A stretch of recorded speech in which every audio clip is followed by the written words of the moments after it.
I'm Richard Dunkerley. I'm Director of Alternatives, and I'm speaking today with Chloe Goodchild, the founder of The Naked Voice. Chloe is a singer, voice teacher and facilitator, and she founded The Naked Voice in 1990. And Chloe has been teaching at Alternatives many, many times over the years. So it's great to be talking to you, Chloe. Welcome. Well, it's lovely to talk to you always, Richard. It's brilliant.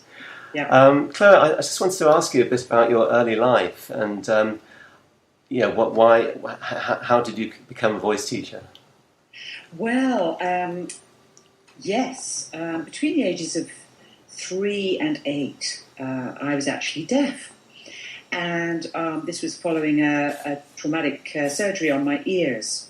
And I'm absolutely convinced that singular experience, which compelled me to start really experiencing my life and myself from the inside out, was very instrumental in giving birth to this fascination with listening primarily, and then with the voice as a catalyst, as a gateway into a deep, non-judgmental listening. Mm-hmm. Mm-hmm. And so, when did you start singing at school later? And yeah, well, as soon as my hearing returned, around about the age of 8, I started singing, and I always loved sound and music and so on. And I realised that music was my greatest ally, you could say. Music really was a great bridge between the silence that I'd been in, and suddenly the everyday, cacophony of everyday life and so on. And music, and particularly choral music, was very significant for me from, I would say, certainly from my early teens.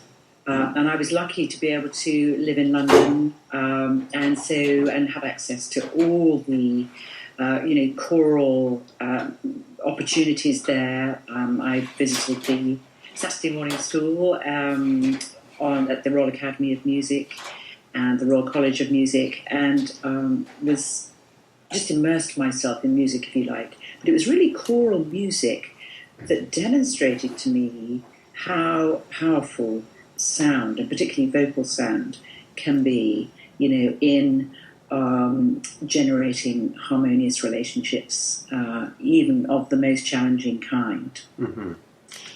And I guess I happened upon that discovery because I was really quite a recalcitrant, rebellious, hormonally charged teenager. And I belonged to a class in the school. I was very lucky to go to a great school, actually, in Hammersmith. But nevertheless, our class was really rebellious, and none of the teachers could control us at all. And yet, I discovered I seemed to have this, because of my knowledge of harmony and so on, I seemed to have this capacity to conduct choirs within my school, and we had this interform choral competition that happened every year. And I was actually, my as none of the teachers could actually control our class, I was asked to conduct our choir, art form. And it was the one moment in the entire school year where this very impossible group of teenagers suddenly came into this complete sort of harmony and union together, much to the stunned amazement of the rest of the school. So that really did teach me how powerful the voice, and particularly the choral voice at that time, could be, in calming human relationships. Mm-hmm. So that fascination with the voice preceded your, I suppose, spiritual search, your spiritual journey. So what started your spiritual searching? Yeah, well, I guess you could say really just the question, who am I? And why am I here? And what is this educational process I'm being pummeled through? What is it about? And so those questions I started to ask at a very early age, and I had a kind of near-death experience in my teens as well, where I was actually...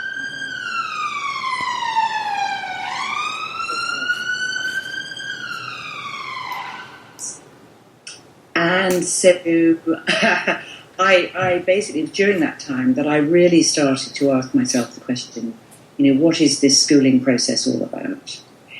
And I, in asking this question, when I returned to school, I decided, okay, I'm going to ask my teachers, why am I here? What is this school about? What's it all about?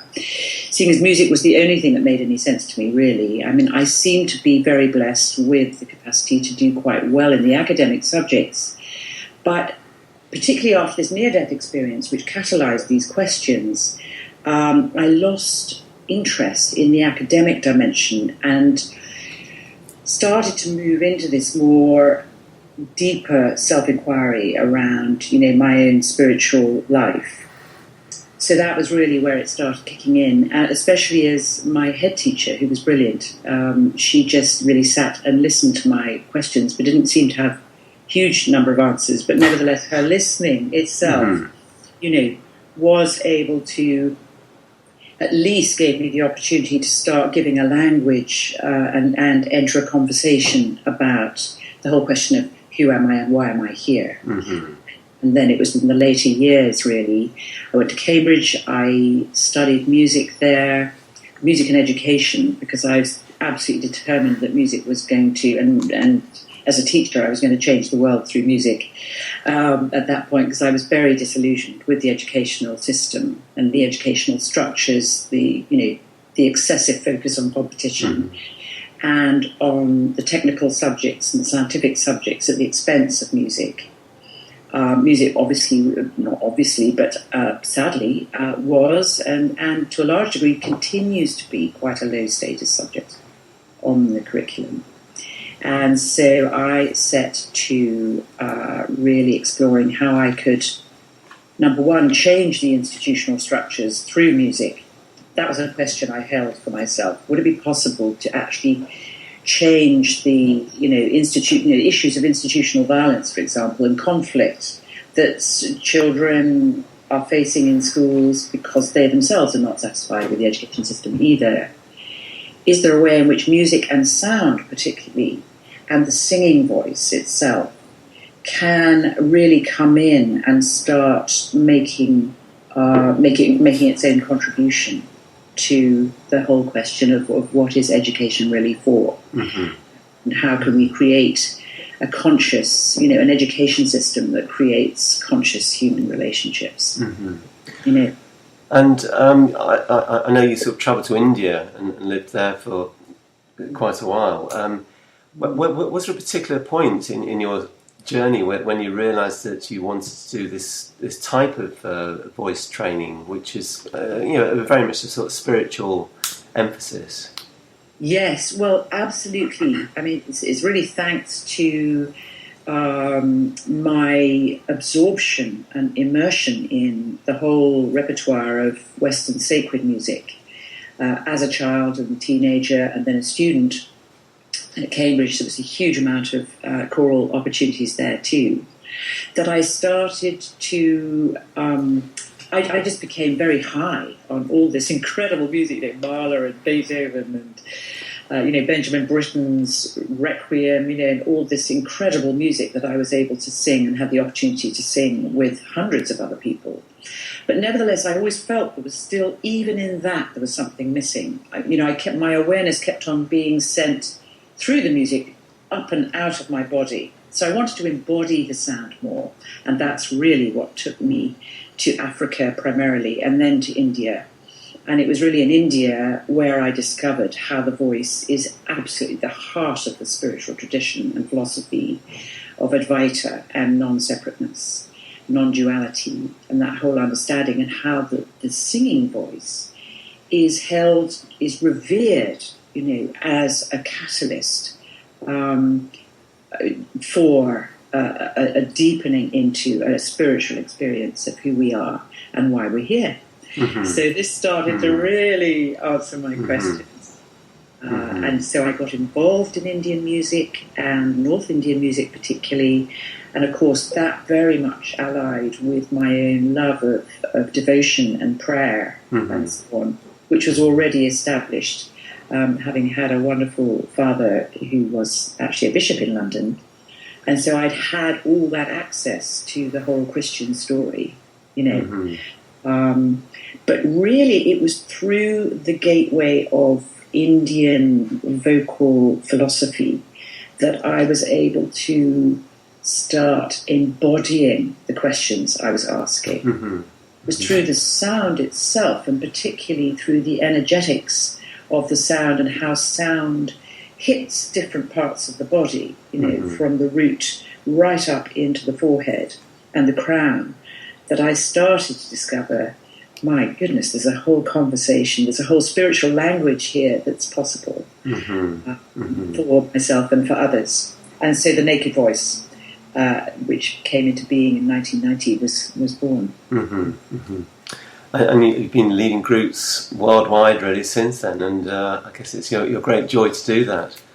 Certainly is. Yeah. It gives me immense pleasure, because I think the most exciting thing about it is that it has such an instant impact on people that when you ask somebody, how do you feel about their voice, they will very often, eight times out of 10, I will probably get the response, well, I don't really like my voice, and let me tell you what an awful time, and I was thrown out of the choir, and all those things, you know.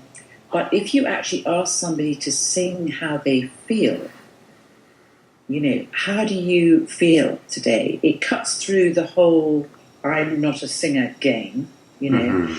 And so you don't even, it bypasses the rational mind, and you don't even have time to think or to even trigger all the old stories. You simply, the sound itself has a way of cutting right through the system. And you find yourself at home, you know, in a way that is normally very difficult to access. I was working with somebody the other day, and I worked with her for an hour, and at the end of it, she made this very interesting statement, which was, well, that's brought an end to 30 years of therapy.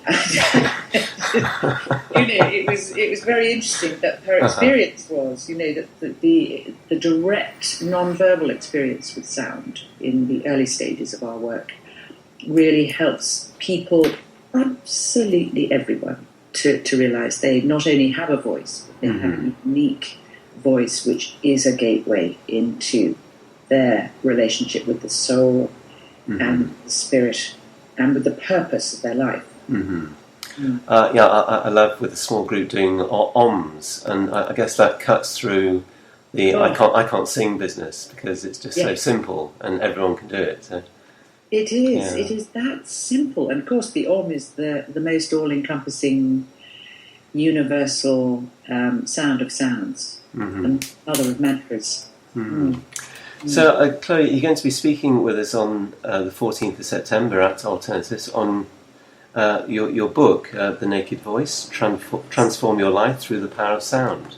Yes. And I know you have written books before, but you describe this book as being your life's work.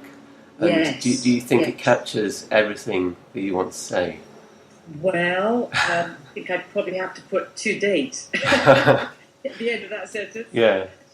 But it's almost an arrogant thing, perhaps, to say one's life's work. You know, it makes it sound very grand in a way that it is not really required. But I guess I started writing this book, The Naked Voice, as an attempt, actually, to see if it was possible to write about the inexpressible. You know, to see if it's possible to write and to encapsulate this experience for others, you know, after I'm gone, you know, as I'm entering the years of my own disappearance, of course, you know, in my 60s now, you know, to see if it's possible just to leave a gift for others to pick up. And so I decided to take on this challenge of writing the inexpressible, to see if it was possible to write and to have people have an experience of reading as if they are receiving music, as if they're receiving sound off the page. And it's my greatest wish that that is, to some degree, has happened in this book. But I think the main thing is, what's most important to me, is to really encourage and stimulate a world conversation about sound and about the power of sound to respond to the needs of what is presently a spiritual crisis. It's not a political or religious crisis, it's a spiritual crisis, if you like, on the planet. And so this book is really as practical as it can be. It's divided into 3 parts. The first part is called How We Can Transform Our Listening. Second part is called Transforming the Ways We Communicate. And the third part, Transforming How We Live. And I'm simply sharing my very humble and passionate, absolutely passionate fascination with how the singing voice, as it meets the poetic voice, as it meets the everyday speaking voice, and as it meets silence, can really start to introduce a new language of consciousness, if you like, a language of consciousness that is not that is based on an understanding of singing, that is not dominated by the performative entertainment idea of singing, but more singing as a spiritual practice, singing as a practice for being here now, singing as a direct embodied response to who I am and why I'm here now. Well, Chloe, that sounds great, and so we very much look forward to your talk on Monday, the 14th of September, and as ever, it'd be a pleasure to welcome you back to St James's Piccadilly. So, Thank you so much. It's been great talking to you. Thank you very much, Chloe Goodchild. Thank you, Richard. Thank you, Alternatives.